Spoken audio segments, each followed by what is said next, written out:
Well, good. You're still with us for more Explore Tulsa. You know what sounds like a really cool title? What? Master Furrier. Ooh, in Oklahoma, there's only one who carries that title, and he's right here in Tulsa. James Gamble at Arthur Outerwear has spent his entire career making people look good and with all the latest fashions.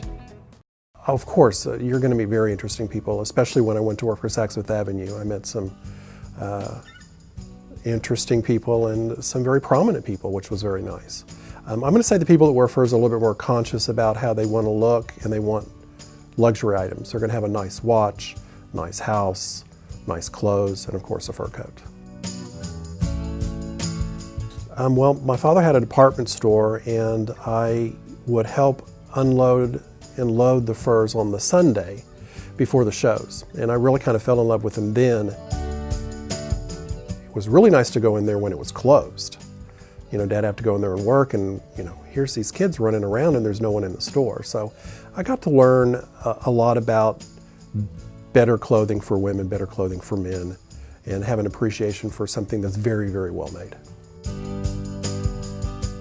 Then after school, I went to work in my father's department store and wound up in his fur department, and then we opened a freestanding store.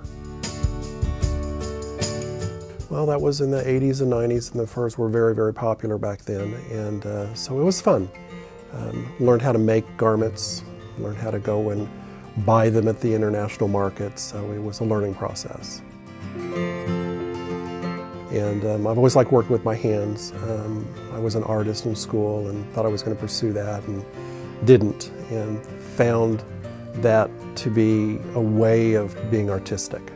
So I started first just learning how to repair the garments and then recut them. In other words, if a lady wants it made shorter, smaller, different, I learned how to do that. Then eventually learned how to make them from scratch.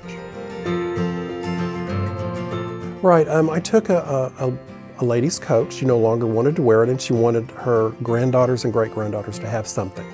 So we made small collars and earmuffs for all of them. I think I made 14 or 15 out of the coat. And it was great. It made a great Christmas. She came in and said, we wrapped them all the same, then just gave them to the girls, and they went crazy. You know, when they walk in, my customers, they have that, you know, I don't know anything about furs, and I say, well, let's just do Fur 101. And I just say, look, this is a fur for an inexpensive price, and here's my #1 most expensive fur. And you can see the difference. And so I kind of educate them that way. Mink is always king. It really is. It drapes well. It wears well for anyone from 17 to 95 years old. It feels great. It's lightweight. It can be dyed in any color. And it comes in probably 27 different natural colors.